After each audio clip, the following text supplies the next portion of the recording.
I don't remember the day I was born in my past life, but I remember the day I met him. It was as if the universe itself had conspired to bring us together, as if every moment leading up to that day had been carefully arranged so that our eyes would meet across the bustling marketplace. The scent of fresh bread and dried herbs filled the air as merchants called out their prices. My silk sleeves brushed against wooden stalls as I walked, my maid trailing behind me, reminding me not to linger too long. But I wasn't listening. I was looking at him. He wasn't extraordinary by the standards of my world. He wasn't a prince, nor the son of a noble house. He was just a man, a scholar's son, his hands ink-stained, his posture poised but relaxed. He had deep brown eyes that held the weight of stories untold, and when he looked up and met my gaze, I felt something shift inside me. Recognition. It was absurd. I had never met him before. And yet it felt as though I knew him, as though we had spoken in another time, in another place. I didn't know then what that feeling meant. I only knew that I wanted to see him again. And I did. Again and again fate placed him in my path. At first it was nothing more than passing glances. Him at the bookshop, me seated in my family's carriage as we rode through town. Then small conversations. He would recommend a book and I would pretend I was interested in the words, when in truth all I wanted was to hear his voice. Then letters. Secret messages slipped between pages of books he knew I would read. He would write about the stars, about the way the rain smelled on quiet mornings, about how sometimes he felt as though he had lived another life before this one. And each time his words settled deep in my chest, as though he was speaking a language I had always known but had long forgotten. I had heard of love before. I had seen it in poems, read it in stories whispered by servants late at night. But I never understood it until him. It wasn't dramatic the way it was in the plays performed in the royal court. It wasn't rushed or desperate. It was steady. A quiet, persistent knowing. The certainty that my soul belonged with his. But love, in the world I was born into, was not a choice. I was the daughter of a noble family. My fate had been written long before I took my first breath. I would marry a man of my father's choosing, one whose name carried wealth and influence. Love had no place in such arrangements. And so I was promised to another. A man who smiled but never truly saw me. A man whose hands were cold when they touched mine. A man who had never written me a single word of poetry, who had never looked at the stars and wondered about the vastness of the universe. I was to be his wife, bound by duty. And yet I had already given my heart to someone else. We tried to fight it. He told me that we could find a way, that we could leave, that love was worth risking everything for. And I wanted to believe him. I wanted to close my eyes and run into a future where we could be together, where love mattered more than bloodlines and alliances. The night before we were to escape, he held my hands beneath the glow of lanterns and whispered, "In another life I will find you. No matter how many lifetimes it takes." I should have known it was a farewell. I never saw him again. The news came the next morning. An accident, they said. A carriage overturned, a body found near the river. His hands had still been clutching a letter when they found him, a letter meant for me. A letter I never got to read. Something inside me shattered. I didn't cry. I didn't scream. I simply existed, hollow and silent, as my parents arranged my wedding to a man I could never love. And so I married. I smiled in the way I was supposed to. I wore the silks and the jewels. I played the part of the devoted wife. I bore my husband's children, carried his name, fulfilled my duty. But my heart had died with him. And when my final breath came decades later, lying in a bed that had never truly felt like home, my last thought was not of my husband, nor of the life I had built. It was of him. His voice, his laughter, the promise he had made beneath the lantern light. "In another life I will find you." And as the darkness took me, I whispered a prayer into the void. Let me find him again. The world around me faded, but I was not afraid. I had lived a long life. A life filled with obligations, expectations, and quiet suffering. A life where I had played the role I was given without question. But in the end, as I lay on my deathbed, I realized that it had never truly been mine. I had been a daughter, a wife, a mother, a dutiful woman of my time. But I had never truly been myself. Because he had been taken from me before I had ever been given the chance to choose love for myself. His name had remained unspoken on my lips for decades, locked away in the deepest part of me. But now, as my body grew weaker, as the last light of my life flickered in the dim glow of the oil lamp beside my bed, I allowed myself to remember. His voice. his touch. The way he had looked at me as though I was his entire world. I let my eyes drift shut, letting the memories take me back to the past, to the marketplace where we had first met, to the hidden corners of the library where we exchanged letters, to the night he had promised me that our love would transcend time itself. In another life I will find you. No matter how many lifetimes it takes. I had never truly believed in destiny before that moment. But now, as my final breath trembled on my lips, I made a vow. If there was another life, I would find him first. I would not let fate steal him from me again. The cold of the night faded into nothingness, and for the first time in years I felt at peace. And then I awoke. But not in the world I had known. Not in the body of an old woman, nor in the quiet dimness of my deathbed. I awoke to the sound of voices, laughter, the golden warmth of morning sunlight spilling through a window. My limbs felt light, my breath steady, my body unfamiliar. I was young. I gasped, sitting up abruptly, my heart hammering in my chest. My hands, smaller, softer, untouched by time, shook as I brought them to my face. My skin was smooth, my vision clear, my breath no longer labored. I was alive. But not as the woman I had been before. I stumbled to my feet, nearly collapsing as my mind flooded with memories that did not belong to me. The past life I had lived, the love I had lost, the death I had accepted. And yet, at the same time, there were new memories. A childhood spent in a different home, a family with different names, a body that was mine but not mine. I had been reborn. And suddenly I knew, this was my chance. Second life. A second chance to find him, to rewrite the story that had been so cruelly stolen from us. My heart pounded as the realization took hold. Somewhere in this world he was waiting for me. Somewhere he had also been reborn. I had to find him. It didn't matter what it took. No arranged marriage, no noble duties, no expectations from a family that would try to dictate my future. I was no longer bound by the rules of my past life. I had been given another chance. And this time I would not lose him again.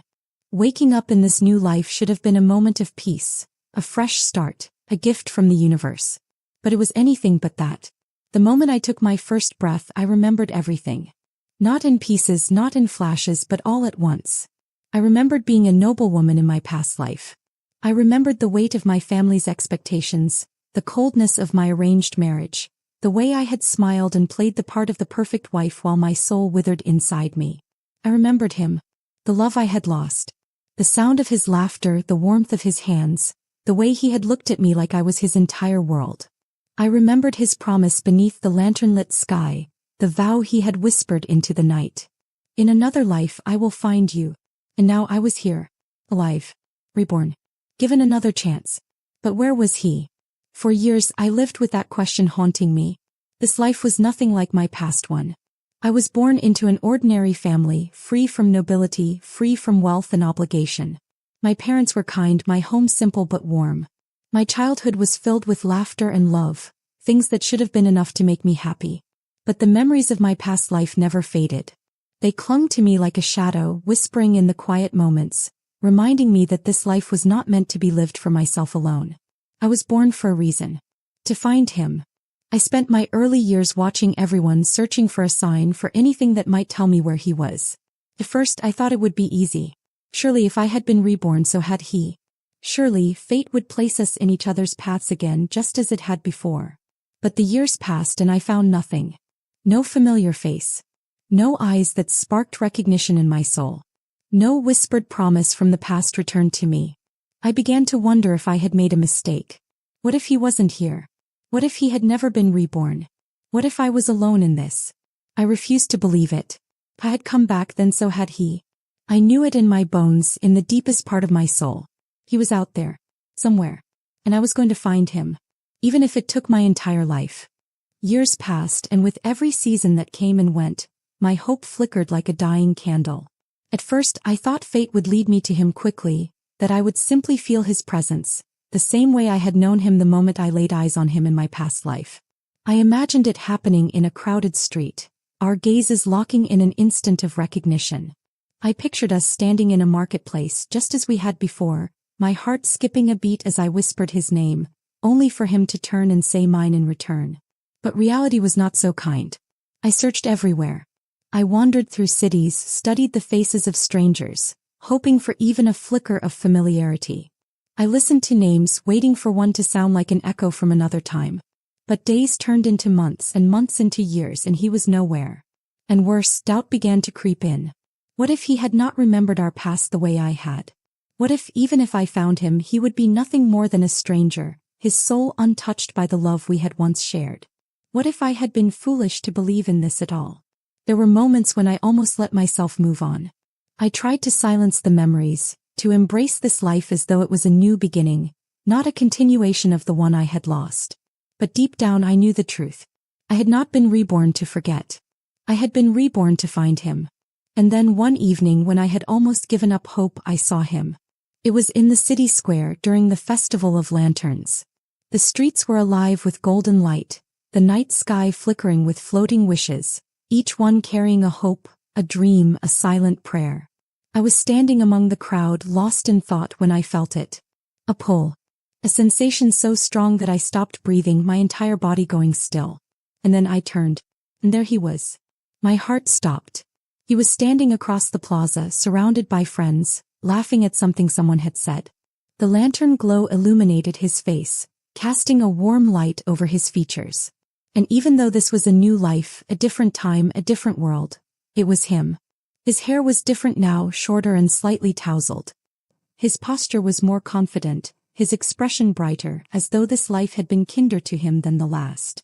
But his eyes, those deep soulful brown eyes, were exactly the same. And I knew. I had spent years searching, dreaming of this moment, telling myself I would be ready. But standing there, my heart in my throat, I realized I wasn't. What if he didn't recognize me? What if he had moved on, if his soul had forgotten ours had once been intertwined? What if I had been alone in this all along? My breath came fast and shallow as he turned, his gaze sweeping over the festival, and for one agonizing second, I thought he would pass right over me. But then he stopped.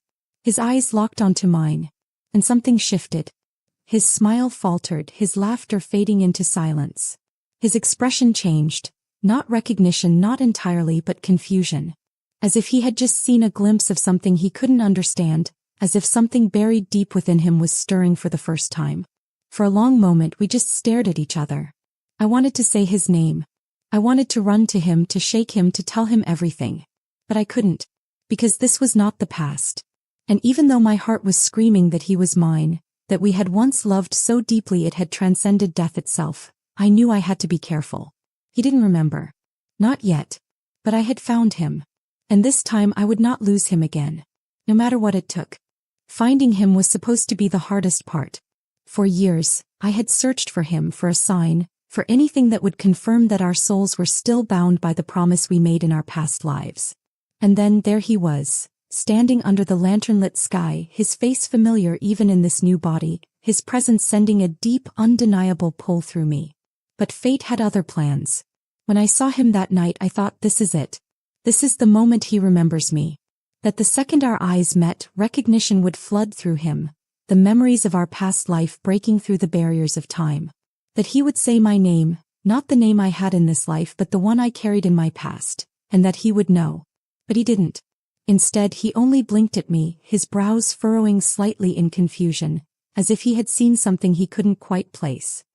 His lips parted as if a question lingered there, but before he could say anything, another voice called his name. A woman's voice. And then she appeared. She moved beside him effortlessly, sliding her hand into his as if she had done it 1,000 times before. She was beautiful, long dark hair cascading down her back, her features elegant and poised. She had the kind of presence that demanded attention, the kind of confidence that made it clear she belonged at his side. I felt my heart stop. She turned to him, speaking softly, and he smiled at her. A soft, familiar smile, one that sent a sharp pain through my chest. And that's when I saw it, the ring on her finger. She wasn't just someone in his life. She was his fiancée. My vision blurred, the sounds of the festival fading into nothing. I wanted to step forward, to shake him, to beg him to remember. To tell him that this wasn't right, that this wasn't how our story was supposed to go. But what right did I have? In this life I was a stranger to him. And he was engaged to someone else. I forced myself to breathe, to stay still, to not run. Because even though he didn't remember me, I remembered everything. And I knew him. The man standing in front of me. no matter how different his life was now, no matter who he had become, was still him. The way his fingers brushed against his temple when he was thinking. The way his shoulders tensed ever so slightly when someone called his name unexpectedly. The way his voice lowered when he spoke to the woman beside him, as if instinctively protecting her from the noise of the world. I had spent an entire lifetime loving him. I couldn't walk away, so I made a decision. If he did not remember me, then I would stay by his side until he did. I wouldn't force the past on him. I wouldn't tell him who I had been, who we had been. Not yet. But I would not let this life slip away from us. I would stay close. I would make him feel it. The pull, the connection, the part of him that still belonged to me, even if he didn't understand why. I would make him remember. Because no matter what fate had done to twist our story, I refused to let history repeat itself. I had lost him once. I would not lose him again. Walking away was never an option. Not this time. I had lost him once before, felt the agony of knowing that our love had been torn apart by fate, by forces beyond our control. I had been powerless then, bound by the rules of a life I hadn't chosen, trapped in a destiny that had never been mine. But this time I had a choice. And I chose him. Even if he didn't remember me. Even if, in this life, he looked at me with polite curiosity instead of longing. Even if another woman stood at his side, wearing his ring, holding the place that should have been mine. I would not let go. I learned his name in this life. Elias. It wasn't the same as the one he had carried before, but somehow it still felt like him. I began to watch him closely, not in a way that would make him suspicious, but enough to learn who he had become. He was still intelligent, still thoughtful, still carried that quiet strength I had fallen in love with in our past life. But he was different too. This Elias had grown up in a privileged family, raised to inherit a future filled with responsibilities and expectations. He carried himself with confidence, with certainty, with the ease of someone who had never had to fight for his place in the world. He was a businessman, a leader, someone who had everything planned for him. And I was no longer a noblewoman bound by duty. In this life I was no one special, just an ordinary woman living in the same city, working an unremarkable job, blending into the crowd. It should have meant that our worlds wouldn't cross. But I wouldn't let fate keep us apart this time. I found out where he worked, an elegant corporate building in the heart of the city. I told myself it wasn't stalking, it was strategy. The company he worked for was hosting an open seminar and I took my chance. I signed up as a participant, knowing it was my best shot at getting close without raising suspicion.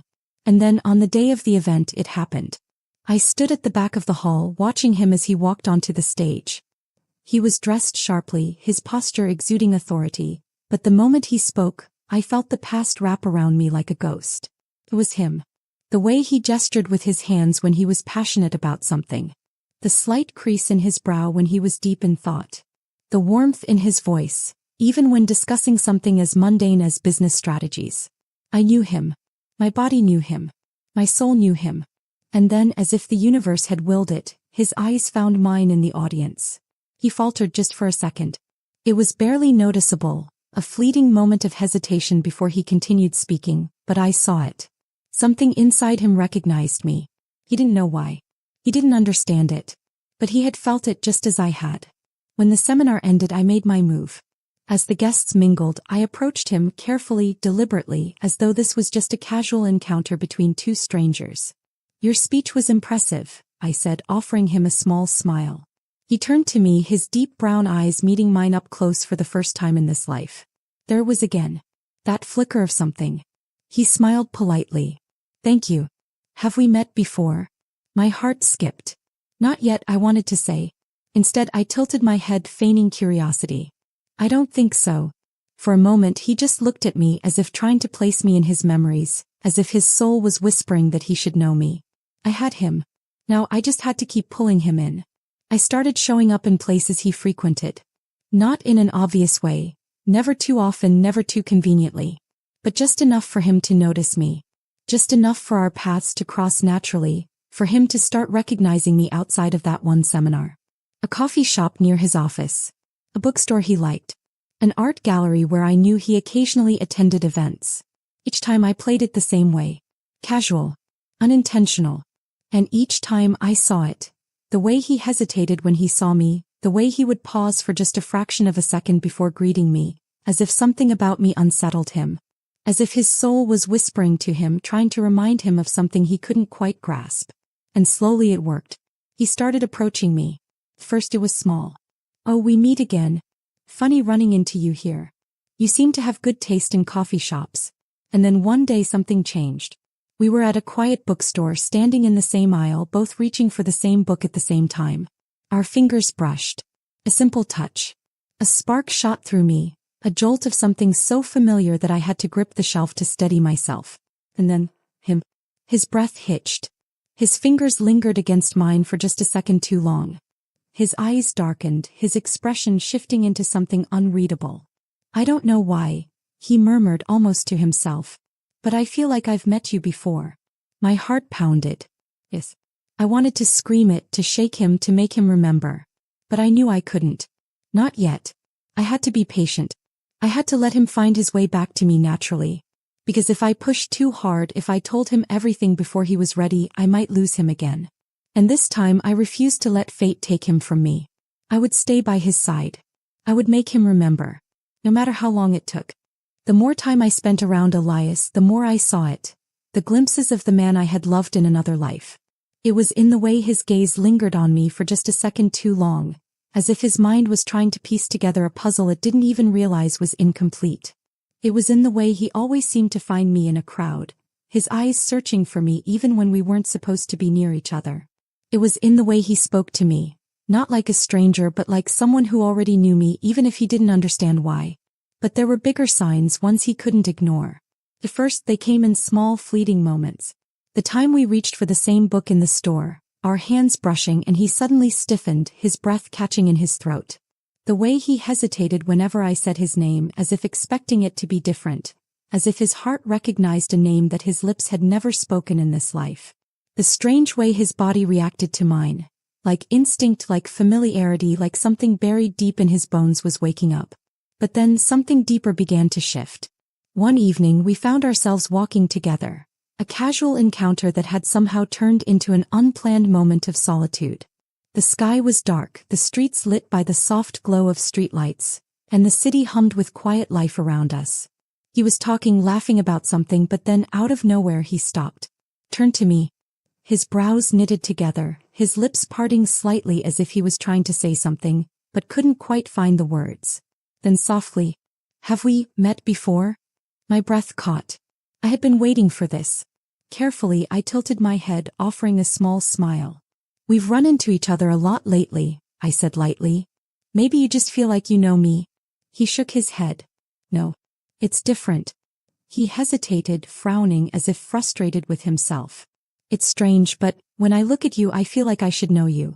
Like I'm supposed to remember something, but I can't." My heart pounded. "Yes, Elias. You're supposed to remember. We were never meant to be strangers." But I couldn't tell him that. Not yet. So instead I asked, "And how does that make you feel?" He exhaled, rubbing a hand through his hair. "I don't know. It's like a dream that I can't quite grasp. Like I know there's something important, something just out of reach, but no matter how hard I try to focus on it, it slips away." I swallowed, trying to keep my voice steady. "Maybe it'll come back to you when you're ready." He studied me for a long moment, and for a second I thought he would say something that would confirm what I already knew. But then he shook his head as if brushing off the thought. "It's probably nothing," he said, forcing a chuckle. "Maybe I'm just overthinking." But we both knew it wasn't nothing. Not long after, I began noticing something else. Elias was losing sleep. I saw it in the way he carried himself. His shoulders slightly tenser, the faint dark circles under his eyes. When I asked him about it, he brushed it off, claiming he had been working late. But then one day as we sat at our usual cafe, he let something slip. "I keep having these weird dreams," he admitted, stirring his coffee absently. "They don't make sense, but they feel real." I froze. "What kind of dreams?" He sighed, shaking his head. "It's hard to explain. I keep seeing places I don't recognize. People I don't know. But they feel familiar, like I should remember them. And then there's this girl." My fingers curled tightly around my cup. I held my breath. "A girl?" He nodded slowly. "I don't know her face, but she's always there. I can hear her voice, but the moment I wake up I can never remember what she was saying. It's like she's trying to tell me something important, but I just..." He exhaled in frustration, rubbing his temple. I don't know why I'm even telling you this. Because it's me, Elias. It's me in your dreams. But all I said was, maybe you should listen to her. His eyes met mine then, searching as if trying to figure something out. For the briefest moment I saw something flicker in his expression. Something like recognition. Then just as quickly it was gone. The more time we spent together, the more undeniable it became. Even when we weren't speaking, we would find ourselves drawn to each other. His body angled toward mine when we sat together, his gaze seeking me out across rooms, his presence gravitating toward me even when neither of us intended it. It was magnetic. Unspoken. Like an invisible thread tying us together, pulling tighter with every encounter. And the moments of déjà vu, the instances where his fingers brushed against mine and he tensed as if shocked, the way he sometimes said something and then looked confused as if wondering why the words felt so familiar, became more frequent. But no matter how much he felt it, no matter how much I knew his soul recognized mine, his mind still didn't understand. And then, just when I thought I was making progress, she appeared. She had always been there, lingering in the background, the woman fate had placed in his life in this world. But I had convinced myself that it didn't matter, that the bond we shared was stronger than the artificial ties that held them together. But now she was paying attention. She saw what I had seen. The way he was drawn to me, the way his body reacted when I was near, the way his soul was waking up little by little. And she did not like it. Her voice was sharp when she spoke to me, her words coated with forced politeness. You seem to be spending a lot of time around Elias. I met her gaze, steady and unwavering. We've become friends. She smiled, but there was no warmth in it. Yes. Friends. A warning. I should have been scared. I should have backed away. But I had already lost him once before. And I refused to lose him again. I didn't care what she did. I didn't care what fate tried to throw at us. Because Elias was mine. And I would make him remember no matter what it took. He knew. From the moment she first saw the way Elias looked at me, the flickers of recognition he didn't understand, the way his body instinctively leaned toward mine, the pauses in his breath when our fingers brushed, she knew. She didn't have the memories of a past life. She didn't hear the whispers of destiny weaving between us. But she wasn't blind. She saw the pull between Elias and me, the invisible thread that neither of us could sever, the way his soul reached for mine even though he had no words for it. And she hated it. Because she was supposed to be the one he loved in this life. She was the one wearing his ring, the one his family had chosen, the one who had stood beside him long before I entered the picture. But I was undoing all of that. Without trying, without meaning to, I was unraveling the reality she had built with him. And she was not going to let that happen. It started small. Subtle glances from across the room. Polite smiles that didn't reach her eyes. The careful way she positioned herself between Elias and me whenever we were in the same space. At first I thought I was imagining it. But then one afternoon she cornered me. I had been sitting alone at the cafe Elias and I often visited, my fingers tracing the rim of my coffee cup, lost in thought. The sound of heels clicking against the floor pulled me back to the present. And then she was there, sliding into the seat across from me, uninvited. I looked up, meeting her gaze. Her expression was calm, unreadable, but there was something sharp in her eyes. Something deliberate. Do you know what I hate the most? She asked smoothly, stirring the tea in front of her as if we were simply two friends chatting over drinks. I didn't respond. I only watched her, waiting. She smiled, but there was no warmth in it. I hate women who don't understand boundaries. I inhaled slowly, keeping my expression neutral. Is there something you'd like to say to me? Her lips curled upward, amusement flashing across her face. You're very clever, aren't you? I can see why he likes you. She tilted her head. But you and I both know that Elias is already taken. I tightened my grip on my cup. This was a warning. She wanted me to back off, to disappear from his life, to leave him in her hands. But she didn't understand. This wasn't just a fleeting attraction. This wasn't something I could walk away from. We were bound together, across time, across lifetimes. I met her gaze, my voice calm. I think Elias is capable of deciding who he wants in his life. Her smile didn't falter, but her grip on her spoon tightened ever so slightly. Then she leaned in, her voice dropping to a whisper. You have no idea what I'm willing to do to keep him. And with that she stood, smoothing out her dress as if she hadn't just issued a threat, then walked away, leaving me sitting there, my heart pounding. After that day things started changing. It was subtle at first. Elias began hesitating before replying to my messages. He still sought me out, still looked at me with that quiet longing he couldn't understand, but there was doubt in his eyes now, hesitation that hadn't been there before. And I knew where it was coming from. She was whispering in his ear, feeding him lies. I don't think she's who she pretends to be. Don't you think it's strange how she suddenly appeared in your life? She's manipulating you. She just wants something from you. I could see it, the battle inside him. His heart pulled him toward me, but his mind was filled with questions. And then she did something I hadn't expected. She made him choose. One evening Elias called me. His voice was quiet, almost tired. Can we meet? I knew something was wrong before I even arrived. We met at a small park, one that overlooked the city skyline, the kind of place that felt untouched by time. He was already there when I arrived, standing near the railing, staring out into the distance. When he turned to look at me, I felt my heart sink. Because for the first time since I had found him, I saw walls in his eyes. What's wrong? I asked carefully. He hesitated, running a hand through his hair. I don't know what to think anymore. A sharp pain stabbed through my chest. I stepped closer. Elias, talked to me. He exhaled. She told me something. Something I can't get out of my head. Of course she had. I already knew what it was before he even said it. She said I need to make a choice. His voice was almost pained. Between you and her. I sucked in a breath. This was it. She had backed him into a corner, forced him to choose between the life he thought he had built and the truth that was waking inside him. And even though I knew that his soul belonged to mine, fear gripped me. Because what if this life wasn't enough? What if the doubts she planted were stronger than the pull of our love? What if I had found him only to lose him again? I swallowed hard. And what do you want? His jaw tightened. That's just it, I don't know. Liar. He did know. I saw it in the way his hands trembled slightly at his sides, in the way he was looking at me as if he was afraid of his own feelings. He felt it. He had always felt it. But he was scared. And I understood why. Because choosing me would mean walking into something unknown. It would mean believing in something he didn't yet understand, trusting emotions that had no logical explanation. And choosing her? It would be safe. Predictable. The life he had always expected to have. I took a slow, steady breath. I'm not going to beg you, Elias. My voice was soft but firm. I'm not going to tell you what to do. But I will say this. Whatever you're feeling, whatever questions you have, don't ignore them. He looked at me, something raw in his gaze. You know me, I whispered. Even if you don't remember why. For a long moment, neither of us spoke. Then finally he closed his eyes and exhaled.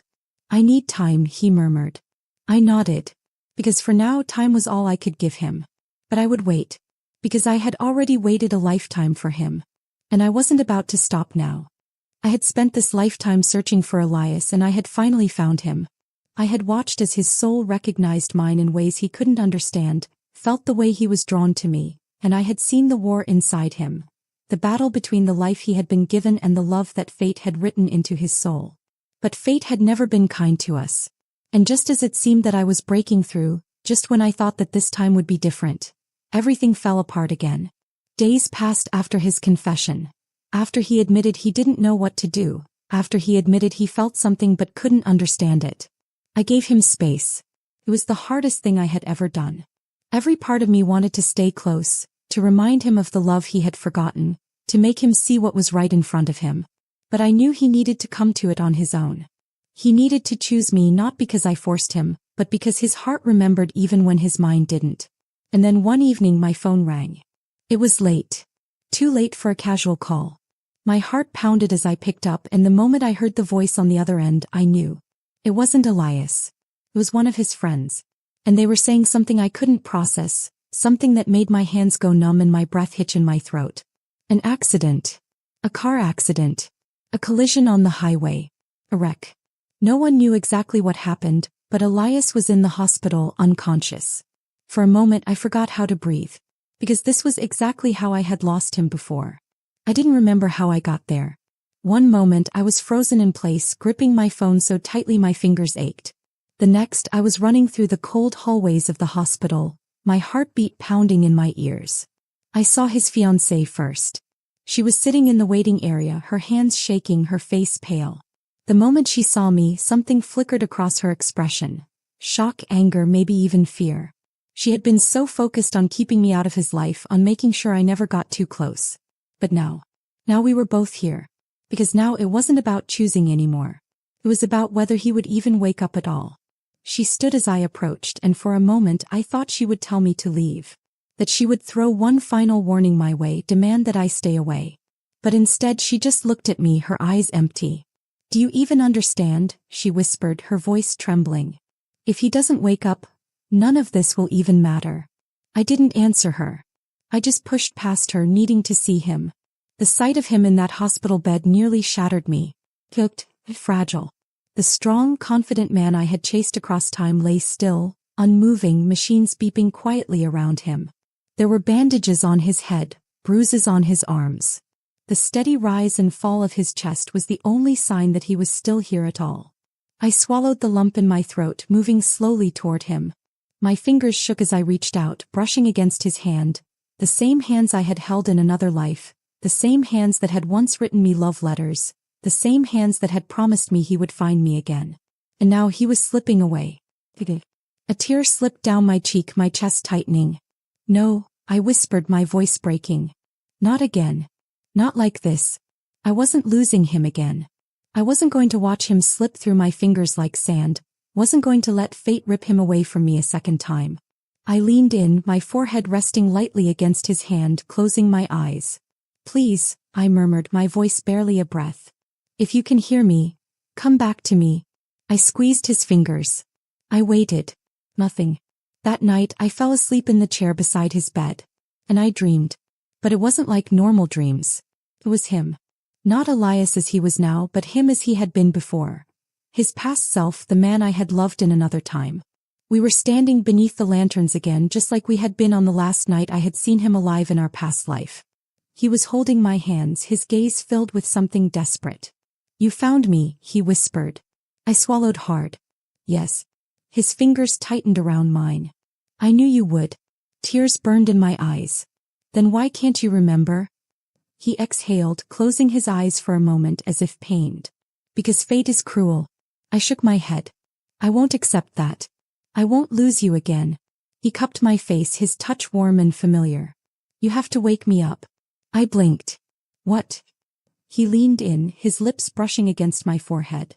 "Wake me up," he whispered. And then I jolted awake. I gasped, sitting up so fast the chair nearly tipped over. The room was quiet, dimly lit. Elias hadn't moved. But his fingers were twitching. I sucked in a sharp breath, my heart slamming against my ribs. Slowly his eyelids fluttered. Then finally his eyes opened. For a long moment he just stared at the ceiling, his breathing uneven. Then slowly his gaze turned toward me. And the second his eyes met mine, I knew. Something had changed. Because for the first time in this life he looked at me like he knew me. Truly knew me. And then in a hoarse, barely there whisper he spoke. A name. Not my name in this life. But the one I had carried in my past. The one I thought he had forgotten. And just like that, he remembered. The moment Elias whispered my past name, the world around us seemed to stop. I had been waiting for this, praying for this. For so long, I had wondered if he would ever remember, if all the signs, all the moments, all the pull between us would be enough to awaken what fate had buried deep inside him. And now it had happened. His lips barely moved, his voice weak from exhaustion, but I heard it as if he had shouted it into the universe. The name I had carried in my past life. The name only he had ever spoken with such reverence, such love. Tears burned my eyes as I gripped his hand, my fingers trembling against his. "Arias." My voice broke, my heart hammering. "You remember me?" His breathing was uneven, his brow furrowing as though he was piecing together the memories unraveling in his mind. His lips parted, but no words came at first, just a quiet exhale, like he was trying to grasp something just beyond reach. Then softly he murmured, "It was you. It's always been you." A sob caught in my throat. He knew. I wasn't crazy. I wasn't chasing a love that had only existed in my own heart. He knew me. But before I could even process the enormity of what had just happened, the door to his hospital room slammed open. And she was there. His fiancée. The second she stepped inside, her eyes locked onto me, dark and stormy with fury.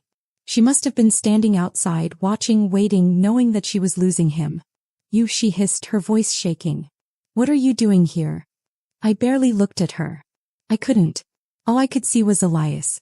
His gaze flickered between us, his face paling as realization dawned on him. He had been caught between us before, unsure, hesitant, trapped in doubt. But not anymore. Because this time he knew.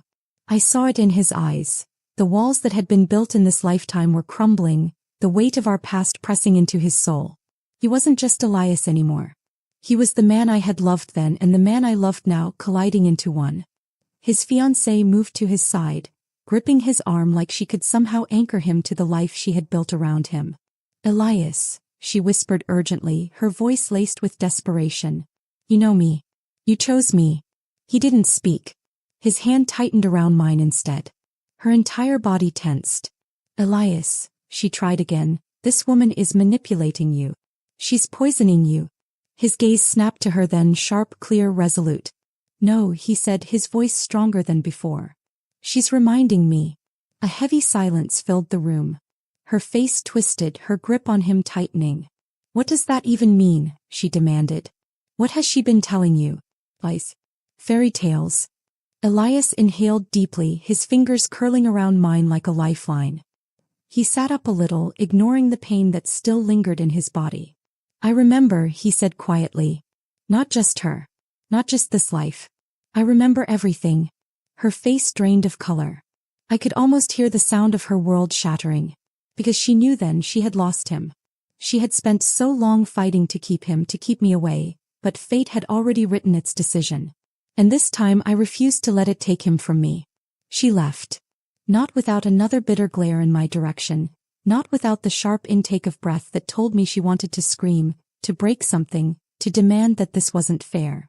But she left. And when the door closed behind her, I turned back to Elias, afraid to speak, afraid that if I said the wrong thing, if I breathed too loudly, the spell would break. But he only stared at me, his gaze filled with so many emotions I could barely stand it.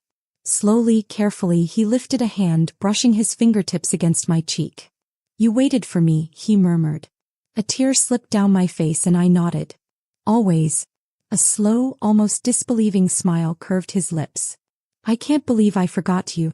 I let out a shaky laugh, pressing my forehead against his. "You didn't. Not really. You were always finding your way back to me." His breath hitched. Then, softly, he said the words I had waited lifetimes to hear. "I love you." I closed my eyes, inhaling deeply, letting those words wrap around my heart like a promise. "I love you too," I whispered back. This time I would not lose him. This time fate would not tear us apart. This time we would fight back against the universe itself. Together. Elias had finally remembered. For so long, I had carried the weight of our past alone, the burden of knowing that we were meant to be together while he remained trapped in a life that had been written for him. But now the wall between us had crumbled and his soul had awakened. He saw me, not just as the woman he had met in this life, but as the one he had loved before. And I saw him. Not just as Elias, but as the man I had loved across time, the man whose hands I had once held in secret, the man who had whispered promises to me beneath the lantern-lit sky in a world long lost to time. We had been given a second chance. But fate was not done with us yet. Now that he knew, now that everything was clear, there was no turning back. But remembering was only the beginning. The life Elias had built in this world was not one he could walk away from easily. He was engaged, his family's future tied to the woman who had fought so hard to keep him by her side. His company, his obligations, everything was tangled in a web that had been carefully spun for years. And then there was me, the woman who had appeared out of nowhere, threatening to unravel everything. The whispers had already started. People began to talk about the way Elias had changed, about the woman who was always seen near him, about the tension between him and his fiancée. And she, his fiancée, was not going to let him go without a fight. I had expected her to lash out, to make a scene, to throw everything she had at me in one final desperate attempt to hold on to him. But she didn't. Instead, she played her final card in the most painful way possible. He went to his family. Elias had been raised in a world of tradition, of expectations, of duty. His family was powerful, respected, and deeply invested in the life he was meant to lead. And now they saw me as a threat. They called him to a private meeting, a room filled with stern voices and sharp gazes. "Think about what you're doing," his father warned, his voice laced with authority. "Do you truly believe this woman is worth throwing away your entire future?" Elias stood tall, unwavering. "Yes," he said simply. His mother's expression was one of deep disappointment. "Elias, this isn't love. This is a fantasy. A passing obsession." His fiancée was there too, silent, watching with cold satisfaction as his own family tried to tear him away from me. "You're making a mistake," his father pressed. "She is nothing compared to what you have." Elias clenched his fists, his jaw tightening. "She is everything." A heavy silence fell over the room. His father exhaled sharply. "Then you leave us no choice." And just like that, Elias lost everything. The news spread quickly. Elias had walked away from the empire his family had built, from the wealth, the connections, the power that had always been his for the taking. They cut him off completely. Everything he had once known, the security, the stability, the privilege, was gone. And yet, when he looked at me, there was no regret in his eyes. He had made his choice. Not out of recklessness, not out of blind impulse, but because he had finally remembered what truly mattered. "You were worth it then," he murmured one night as we sat together beneath the stars. "And you're worth it now." Tears pricked my eyes as I reached for his hand. "I would have waited for you forever." He smiled, pressing a kiss to my fingers. "You don't have to anymore. Because this time fate had no power over us. We had rewritten our story. And we had won." Elias and I had defied fate. In our past life, we had been torn apart by forces beyond our control. By duty, by circumstance, by tragedy. We had been bound by the rules of a world that never gave us the chance to choose love over obligation. But in this life we had fought back. We had faced every obstacle, every attempt to keep us apart. We had stood against expectations, against the weight of the past, against the lingering shadow of a destiny that had once failed us. And this time we won. Elias had lost everything. His family had cut him off. His fiancée had walked away, leaving behind nothing but bitter words and broken ties. The world he had known had crumbled beneath his feet the moment he chose me. But for the first time he was free. And so was I. We left the city behind, leaving behind the echoes of our past, the whispered rumors, the tangled history that had tried to keep us apart. We built a new life, far from the expectations that had once trapped us. A life that belonged to us and no one else. And every day I saw it in Elias. The way he breathed easier, the way he laughed more, the way his hands found mine without hesitation. He had been given a second chance just like I had. And this time he chose love. One evening, as we sat together beneath a sky full of stars, Elias turned to me with a quiet expression, his fingers tracing idle patterns against my skin. "I keep remembering more," he murmured. I looked at him, my heart swelling. "Tell me." He hesitated for a moment as if unsure how to put it into words. Then softly, "I remember the first time I saw you. In our past life." A sharp breath caught in my throat. "You were standing in the marketplace," he continued, his voice laced with something tender, something raw. "Your hair was pinned up, but the wind kept pulling strands loose. And I remember thinking, she looks familiar." A tear slipped down my cheek.